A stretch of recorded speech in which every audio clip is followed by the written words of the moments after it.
दोस्तों नमस्कार।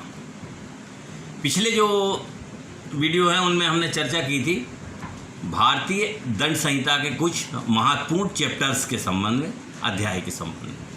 उस समय मैंने ये भी बताया था कि यह जो चैप्टर है आईपीसी के, ये competitive exam as well as law student जो एलएलबी की परीक्षा दे रहे हैं उनके लिए उपयोगी हैं, और उनके उपयोग को दृष्टिगत रखते ही हमने उन चैप्टर्स को शामिल किया। आज से हम एक नए सब्जेक्ट पर चर्चा करते हैं जो है दंड प्रक्रिया संहिता सीआरपीसी 1973। आज हम इसके इंट्रोडक्शन के बारे में चर्चा करेंगे। हम ये देखेंगे कि इसका विस्तार कहाँ है, कहाँ कहाँ पर ये लागू होती है, और सबसे महत्वपूर्ण चीज़ हम इसमें यह देखेंगे कि हम कुछ शब्दों से परिचित होंगे।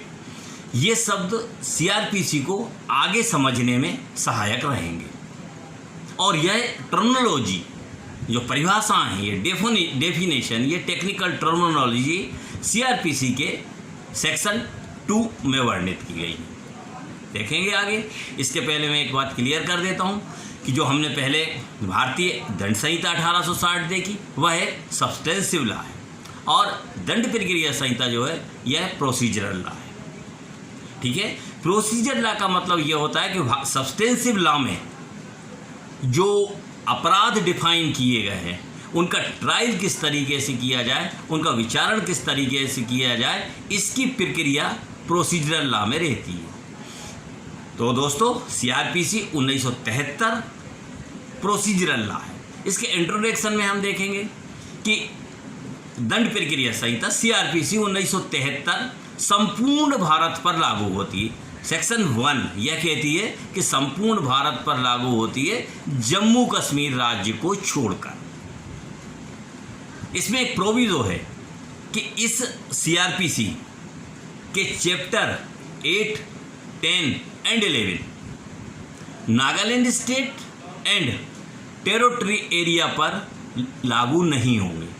यानी पूरी सीआरपीसी लागू होगी, लेकिन चैप्टर 8, 10 और 11 लागू नहीं होंगे। इसमें एक प्रोविजो भी है कि परंतु कंसर्निंग स्टेट गवर्नमेंट, संबंधित राज्य सरकार यदि चाहे तो बाय वे ऑफ नोटिफिकेशन ये जो चैप्टर 8, 10 एंड 11 है इनको संपूर्ण नागालैंड स्टेट पर या टेरिटरी स्टेट पर के किसी भी भाग पर या संपूर्ण भाग पर जिस तरीके से चैप्टर सीआरपीसी में दिए हैं पूरे उसी तरीके से, या कुछ उनमें संशोधन उपरांत, अमेंडमेंट उपरांत लागू कर सकती है। यानी या तो पूरे क्षेत्र पर भी लागू कर सकती है या उसके किसी भाग पर भी लागू कर सकती है। किसके? नागालैंड स्टेट के और टेरिटरी एरिया पर। अब यहाँ पर एक स्पष्टीकरण दिया है जिसमें यह बताया है कि टेरिटरी एरिया क्या होगा, क्योंकि वो दोस्तों कानून में ये चीज़ के लिए कहीं भी गुंजाइश नहीं रखी जाती कि कोई भी चीज़ ऐसी रह जाए जिसे क्लियर ना किया जाए। तो यहाँ पर नागालैंड स्टेट में तो कोई प्रॉब्लम नहीं है, एक स्टेट है। और टेरिटरी एरिया क्या होगा? तो टेरिटरी एरिया के लिए उन्होंने बताया कि टेरिटरी एरिया का जो अर्थ होगा, टेरिटरी एरिया मीन्स 21 जनवरी 1972 के ठीक पूर्व संविधान की, इंडियन कॉन्स्टिट्यूशन की 8th शेड्यूल के पैरा 20 में वर्णित जो असम जनजाति क्षेत्र में सम्मिलित थे उन जनजातियों से भिन्न जनजाति ट्राइब्स पर लागू होंगे।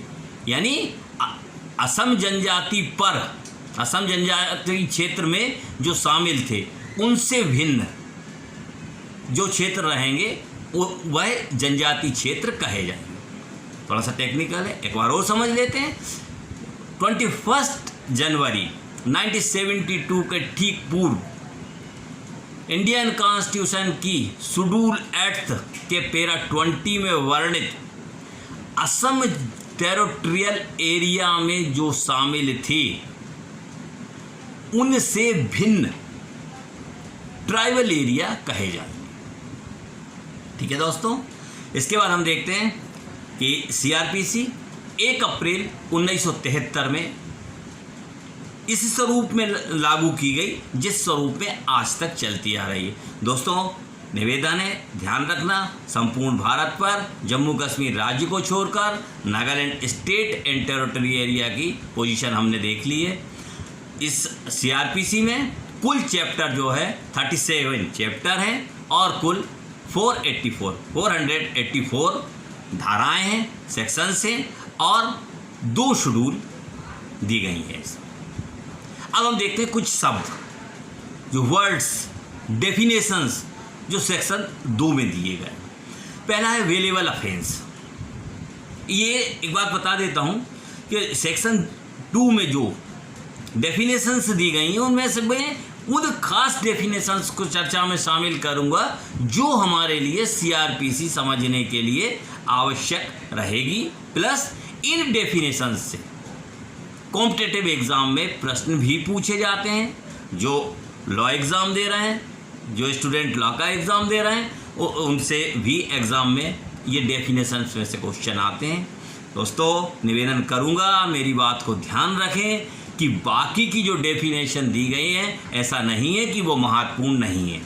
अकॉर्डिंग टू मी, मेरे को यह आवश्यक लगती है। मेरा जो 30 साल का कैरियर रहा है लॉ के क्षेत्र से जुड़े रहने का, मैंने पहले 3-4 साल 5 साल वकालत की है, उसके बाद मैं सर्विस में हूँ, मैं डिस्ट्रिक्ट प्रोसिक्यूशन ऑफिसर हूँ और मेरे को district prosecution, assistant district prosecution और डिस्ट्रिक्ट प्रोसिक्यूशन की सर्विस करते हुए मेरे को 23 साल हो चुके हैं। इस बीच में जो देखा है, मैं एक सदैव कॉम्पिटिटिव एग्ज़ाम से भी जुड़ा रहा हूँ और लॉ स्टूडेंट से भी जुड़ा रहा हूँ। तो ये मेरा अपना मानना है, मेरा अपना अवलोकन है कि ये वर्ड्स जो मैं चर्चा में शामिल कर रहा हूँ ये सदैव कॉम्पिटिटिव एग्ज़ाम में पूछे जाते हैं और लॉ पेपर में भी पूछे जाते हैं, इसलिए मैं इन पर चर्चा कर रहा हूँ।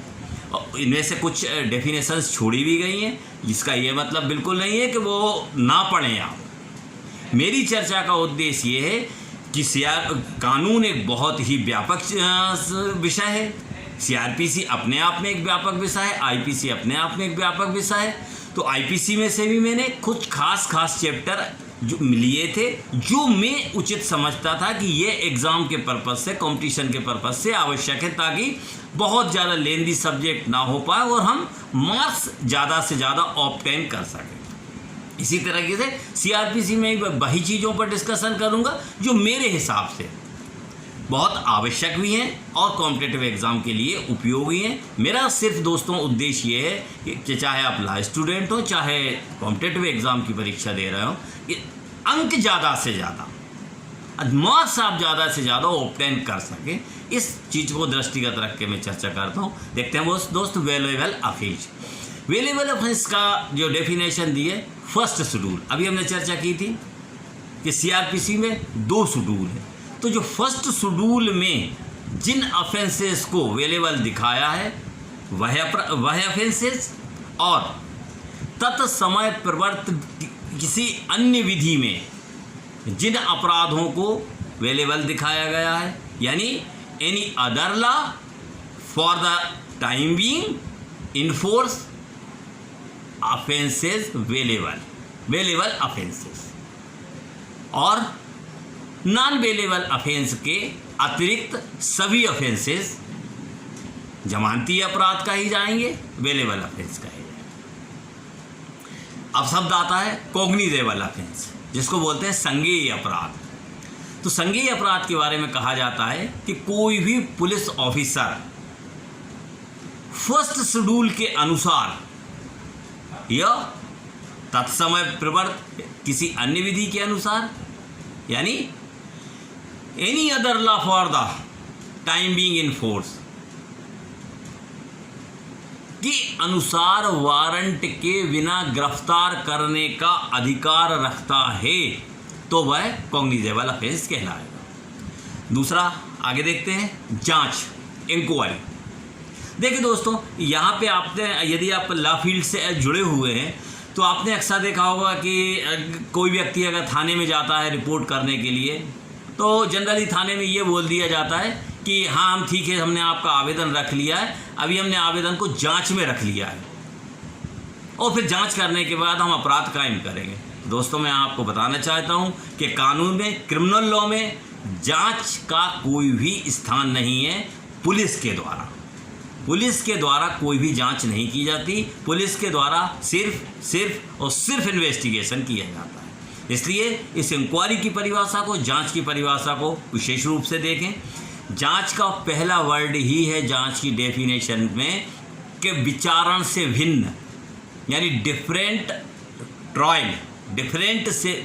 ट्रायल से भिन्न, विचारण से भिन्न, ट्रायल से भिन्न ऐसी प्रत्येक इंक्वायरी जो इस संहिता के तहत मजिस्ट्रेट या न्यायालय द्वारा की जाए। यानी ऐसी कोई इंक्वायरी जो किसके द्वारा की जाए, मजिस्ट्रेट के द्वारा या न्यायालय के द्वारा, तो वह इंक्वायरी कही जाएगी।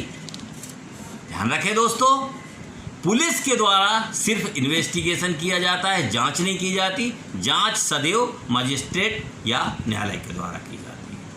आगे देखते हैं दोस्त, अन्वेषण, जिसको बोलते हैं इन्वेस्टिगेशन।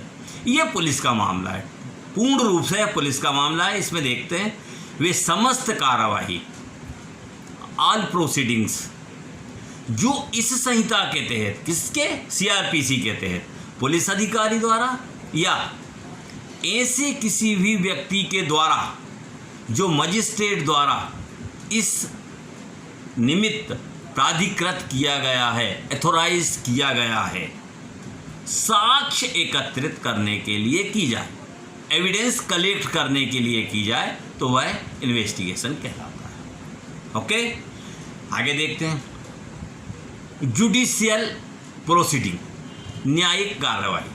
न्यायिक कार्रवाई क्या होती है? देखिए दोस्तों, जांच, इंक्वायरी और न्यायिक कार्रवाई में अंतर समझना, क्योंकि जांच मजिस्ट्रेट या न्यायालय द्वारा की जाती है, मजिस्ट्रेट और न्यायालय द्वारा इंक्वायरी की जाती है, और ऐसी इंक्वायरी ट्रायल से भिन्न रहेगी।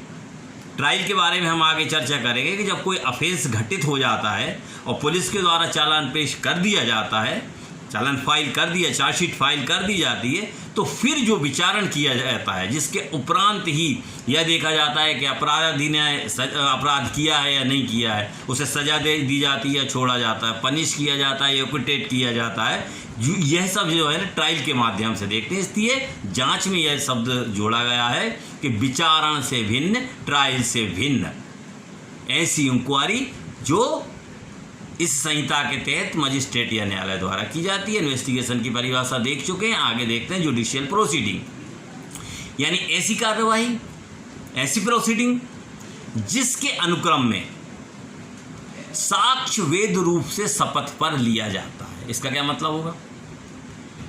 वेद रूप यानी लीगल तरीके से, ऑन ओथ, शपथ पर यानी ऑन ओथ। ऐसी प्रोसीडिंग जिसके माध्यम से एविडेंस को लीगल तरीके से, वैध रूप से ऑन ओथ लिया जाता है या लिया जा सकता है, वह न्यायिक कार्रवाई कहलाएगी। यानी न्यायिक कार्रवाई बिल्कुल क्लियर है कि ऐसी प्रोसीडिंग होना चाहिए जिसके अनुक्रम में, न्यायिक कार्रवाई के अनुक्रम में एविडेंस को लीगल तरीके से ऑन ओथ लिया जाना चाहिए, साक्ष्य वेद रूप से शपथ पर लिया जाता है या लिया जा सकता है। आगे देखते हैं। तो अभी देखा था हमने संज्ञेय मामला, कॉग्निजेबल ऑफेंस, अब देखते हैं असंज्ञेय मामला, नॉन कॉग्निजेबल ऑफेंस। इसमें है ऐसा मामला, ऐसा केस जिसमें पुलिस अधिकारी को, पुलिस ऑफिसर्स को वारंट के बिना गिरफ्तार करने का अधिकार नहीं होता। यही कॉग्निजेबल ऑफेंस और नॉन कॉग्निजेबल ऑफेंस में डिफरेंस है कि उसमें कॉग्निजेबल ऑफेंस में वारंट के बिना पुलिस ऑफिसर अरेस्ट कर सकता है, और यदि नॉन कॉग्निजेबल ऑफेंस है तो उस वारंट के बिना अरेस्ट नहीं किया जा सकता, उसे मजिस्ट्रेट द्वारा वारंट जारी किए जाने पर ही नॉन कॉग्निजेबल ऑफेंस में अरेस्ट किया जाता है। और मैं यहाँ पे जो आगे चर्चा करूंगा यहीं पे मैं बताना आवश्यक समझता हूं कि बता दूं कि नॉन कॉग्निजेबल जो ऑफेंसेज हैं उनकी 154 सीआरपीसी में एफआईआर नहीं होती। एफआईआर सिर्फ कॉग्निजेबल ऑफेंस की होती है। 155 सेक्शन 155 ऑफ सीआरपीसी में जो दिया गया है वहाँ पर नॉन कॉग्निजेबल ऑफेंस की सूचना दी जाती है और इस सूचना के बाद पुलिस ऑफिसर, थाने का वारसाधक अधिकारी, इंचार्ज ऑफ पुलिस स्टेशन आपको सजेस्ट करता है कि आप न्यायालय में कंप्लेंट कर दें। किन मामलों की? नॉन कॉग्निजेबल ऑफेंस की। लेकिन कॉग्निजेबल ऑफेंस की एफआईआर होगी और उसकी चार्जशीट फाइल होगी। और नॉन कॉग्निजेबल ऑफेंस की सूचना 155 सेक्शन में लिखबद्ध की जाती है और थाना इंचार्ज द्वारा, आपको स्टेशन ऑफिसर द्वारा आपको कहा जाता है कि आप चाहें तो इस संबंध में न्यायालय में परिवाद कर सकते हैं। अब आता है ऑफेंस, अपराध क्या होगा। ये महत्वपूर्ण है कि हमें सारे अपराध के बारे में ही चर्चा करना है आगे जाके। तो ऐसा कोई कार्य या लोप, एनी एक्ट और ओमिशन जो तत्समय प्रवर्त किसी विधि द्वारा, यानी वही any other law for the time being in force द्वारा दंडनीय बना दिया गया है। ऐसा कोई एक्ट या ओमिशन जिसे उस समय पर, तत्समय पर जो विधि प्रवर्त थी उसके द्वारा, यानी any other law for the time being in force के द्वारा दंडनीय बना दिया गया है। एंड इसके अंतर्गत वह भी आएगा जिसके अंतर्गत पशु अत्याचार अधिनियम की धारा 20 के तहत परिवाद प्रस्तुत किया जाता है, कंप्लेंट प्रस्तुत की जाती है। आगे देखते हैं दोस्तों, पुलिस रिपोर्ट। पुलिस रिपोर्ट में क्या है कि पुलिस ऑफिसर्स द्वारा सेक्शन 173 सब सेक्शन 2 सीआरपीसी के अंतर्गत मजिस्ट्रेट को रिपोर्ट प्रस्तुत की जाती है, उसे हम कहते हैं पुलिस रिपोर्ट। यानी पुलिस रिपोर्ट क्या है? सीआरपीसी के सेक्शन 173 सब सेक्शन 2 के द्वारा पुलिस ऑफिसर जो रिपोर्ट इन्वेस्टिगेशन के उपरांत मजिस्ट्रेट को पेश करता है, उसे हम पुलिस रिपोर्ट कहते हैं। अब अच्छा है सम्मन्स मामला और वारंट मामला। इनको विशेष रूप से ध्यान से देख लें। जैसे संज्ञेय अपराध और असंज्ञेय अपराध महत्वपूर्ण थे, वैसे ही सम्मन्स मामला और वारंट मामला भी महत्वपूर्ण है। सम्मन्स मामला में यह बताया गया है कि ऐसे ऑफेंस जो किसी अपराध से संबंधित तो हैं किंतु वह वारंट मामला नहीं। देखिए थोड़ा सा टेक्निकल है, थोड़ा सा इसको घुमाया हुआ है। घुमाया क्या है? थोड़ा सा टेक्निकल कर दिया है। कानून में घुमाया कुछ नहीं जाता, वो शब्द मेरी तरफ से गलत नहीं, कोई घुमाया नहीं जाता। जो कुछ लिखा है सब कुछ क्लियर लिखा है। तो सम्मन्स मामला वह मामले होंगे, ऐसे मामले होंगे जो किसी अपराध से संबंधित है, क्राइम से संबंधित है, ऑफेंस से संबंधित है और वह वारंट मामला नहीं है। इसी के लिए वारंट मामला क्या होगा? तो वारंट मामला वो होगा, क्योंकि सम्मन्स मामले में ये लिखा है कि सम्मन्स मामला वो होगा जो वारंट मामला नहीं है। तो फिर वारंट मामला क्या है ये भी समझना जरूरी है, तभी तो हम समझ पाएंगे। अगर वारंट मामला नहीं समझेंगे तो सम्मन्स मामला नहीं समझ पाएंगे, क्योंकि सम्मन्स मामला वो है जो वारंट मामला नहीं है। तो वारंट मामले से मतलब ऐसा मामला जो मृत्यु, आजीवन कारावास या 2 वर्ष से अधिक के कारावास से दंडनीय है, ऐसा अपराध वारंट मामला कहलाएगा। यानी वारंट मामला वो होंगे जो मृत्युदंड, आजीवन कारावास या 2 वर्ष से अधिक के कारावास से दंडनीय हैं। ऐसे अपराध हैं ऐसे ऑफेंसेस जिनमें मृत्यु, आजीवन कारावास या 2 वर्ष से अधिक की सजा दी जा सकती है, तो वह मामले वारंट मामले, ठीक है ना। और सम्मन्स मामले वे होंगे जो वारंट मामला नहीं। अब यहाँ पे एक बात ध्यान रखिएगा कि अगर किसी ऑफेंस में सिर्फ 2 वर्ष की ही सजा है तो वह सम्मन मामला होगा, वारंट नहीं, क्योंकि वारंट मामले की परिभाषा में शब्द यूज किया गया है 2 वर्ष से अधिक, मोर देन 2 ईयर्स। तो 2 ईयर्स का जो मामला होगा वो सम्मन्स मामला कहलाएगा। इस पर से एग्जाम आता है कॉम्पिटिटिव एग्जाम में कि ऐसे ऑफेंसेस जिनमें 2 वर्ष की सजा है वो कौन से मामले होंगे? सम्मन्स मामले होंगे, वारंट मामले होंगे। अवेलेबल ऑफेंस में से भी ऑब्जेक्टिव क्वेश्चन बनता है। और कॉग्निटिव ऑफेंस से भी बनता है, इंक्वायरी से भी बनता है, इन सभी चीज़ों से जो मैंने लिए ही वो हैं जो परीक्षा के हिसाब से उपयोग। दोस्तों ये हुआ सीआरपीसी का इंट्रोडक्शन। आगे से हम सीआरपीसी के थोड़ी सी गहराई में आगे हम चर्चा करेंगे। दोस्तों आपको हमारी चर्चा कैसी लग रही है इस संबंध में कमेंट्स बॉक्स पे जैसा कि आप लिखते आए हैं कृपया लिखते रहें। मेरे चैनल को सब्सक्राइब करें, लाइक करें। धन्यवाद, नमस्कार।